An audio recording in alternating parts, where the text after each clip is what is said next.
In our last talks, we are studying about the 4 parts of preference, and we have finished 3 parts.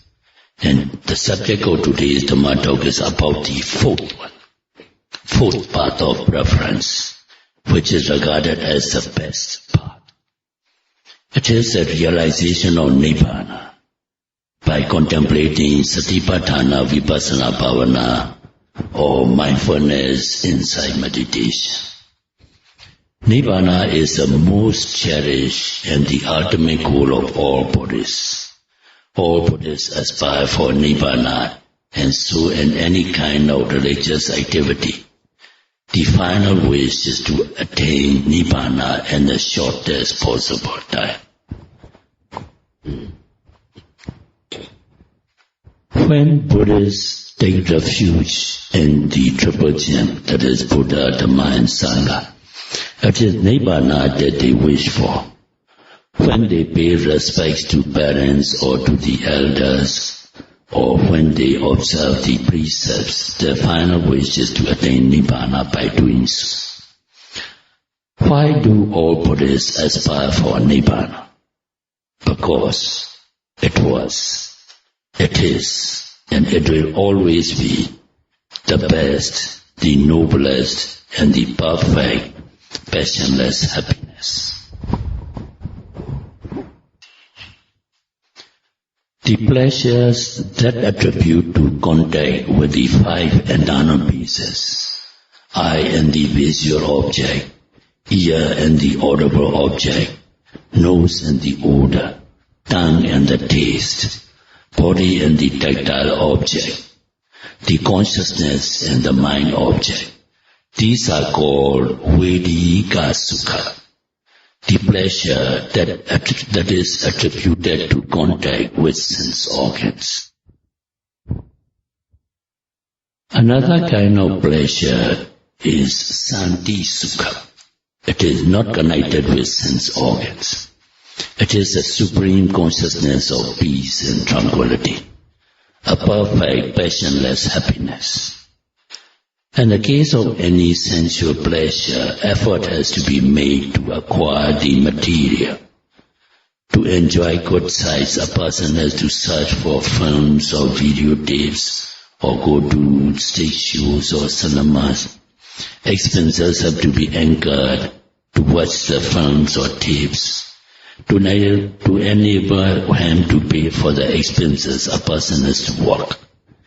Even if one can afford the expenses, there is the physical trouble of having to watch with the eyes, and the eyes can get tired or affected to the detriment of the eyesight. The same applies to good taste. A person has to accumulate edibles, prepare and cook a good meal to have a good feed. Good edibles are hard to get, since other persons may also try to collect the same for themselves, and there can be a rush, a competition for the same material, and the rivalry may involve great risks.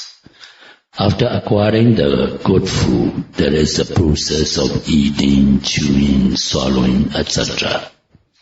If the food happens to be disagreeable with the person, there can be food poisoning also. There are risks, and physical, financial and mental efforts are needed to have a good feed. Even after a successful tasty meal, there is that trouble of excretion and urination. Therefore, the sensual pleasures of good visual objects, good audible objects, good odor, good taste, good tactile objects, etc., are not just plain happiness.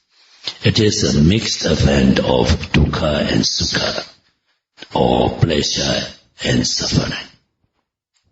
Santi Sukha is a kind of happiness untainted by sensual pleasure.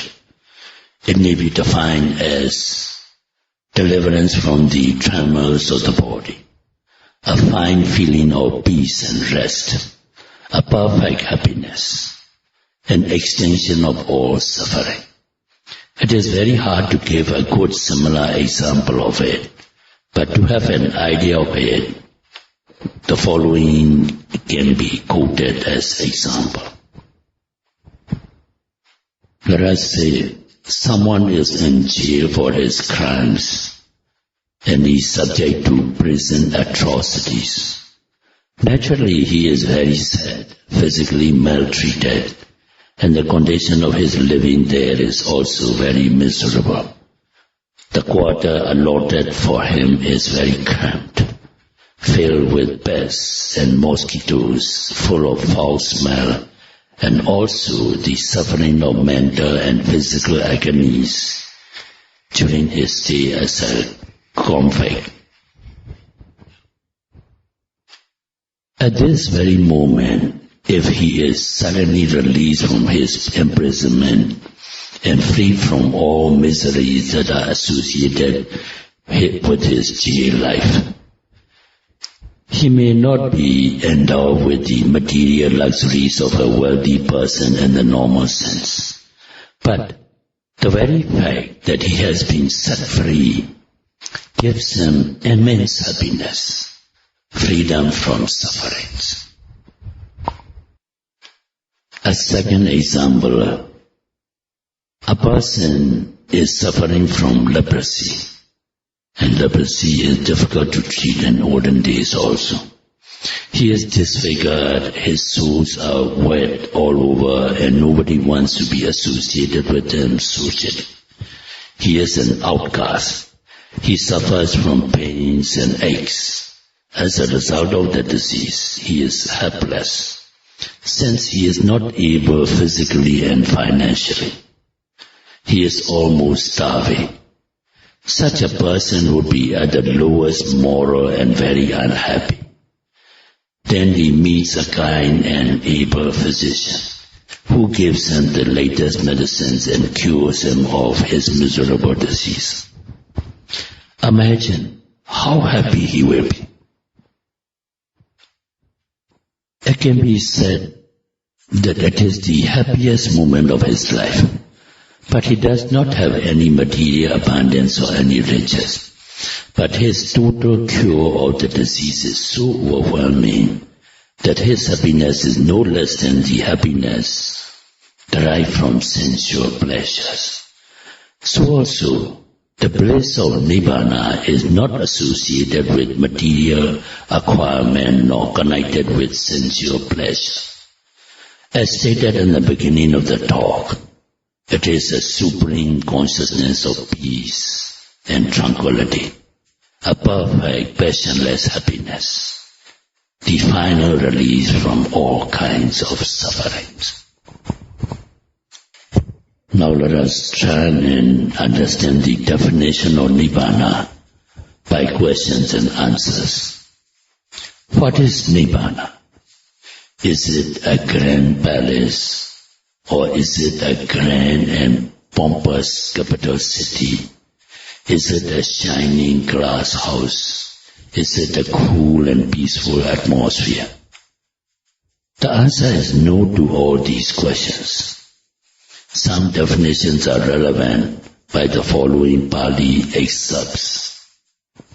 1. Nibbāti vodam dukkha etati Nibbāna. That is, Nibbāna is peace established with the annihilation of suffering. The state of peaceful coolness or Santi in Pali is the characteristic of Nibbāna.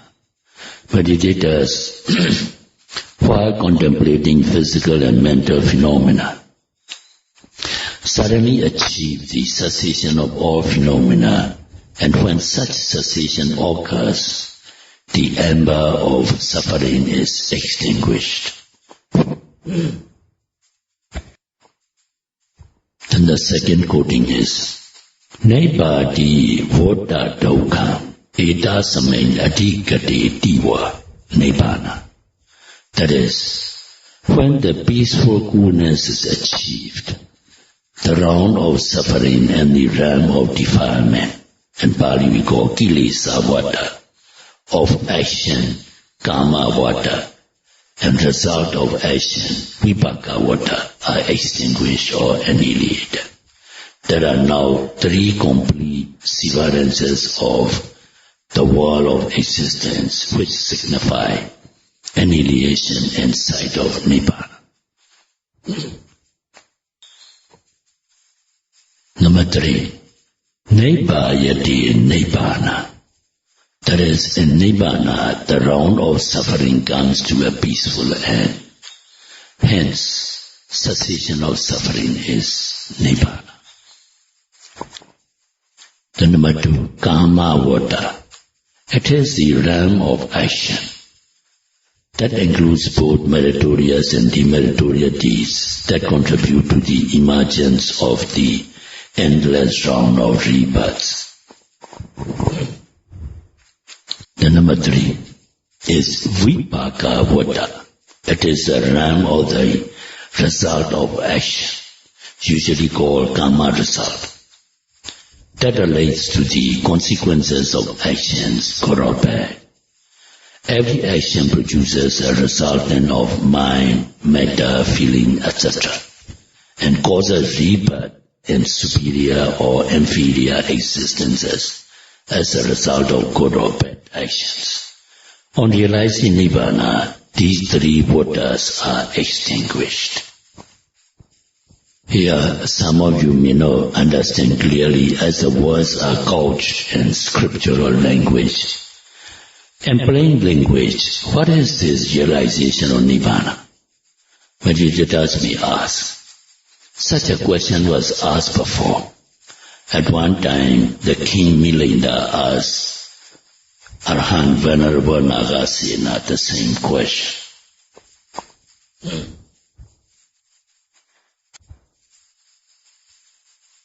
The learned Venerable Nagasena answered, O noble king, a meditator contemplating one's mental and physical phenomena all the time suddenly reached into a stage where all mental and physical phenomena ceased. O noble king, by rightful practice, when a meditator reaches a stage of cessation of all mental and physical phenomena, such a stage is called realization of Nibbāna. In other words, a meditator in an intensive retreat, since the time of awakening from sleep, is contemplating one's mental and physical phenomena of like rising, falling of the abdomen, sitting, touching of the body, and walking meditation, noting of the steps, seeing, hearing, smelling, eating, thinking, and knowing, etc. Without missing a moment, suddenly finds nothing to note. Not only missing the noting objects, but also there is no noting mind itself. Such an experience, that is cessation of phenomena, is called realization of Nibbāna. What do meditators know at the moment of realization of Nibbāna?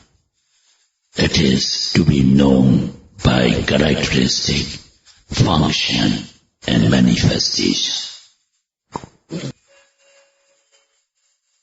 Now, characteristic in Pali we call lakkhana.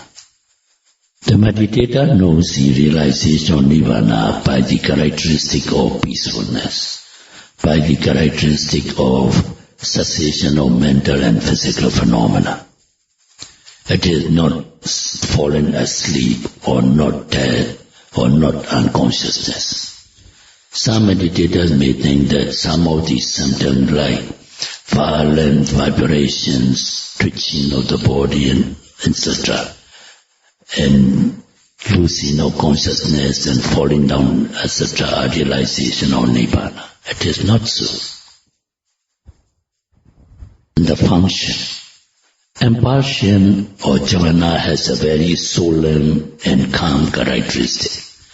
There should be no ungracious composure or body posture. If cessation of phenomena occurs while sitting, the body position will be very erect and composed. And if it occurs while standing, it must stay without bending or swaying. and without falling down, but stay in a proper, graceful and still composure. The number 3 is manifestation. Pali Pachupatthana.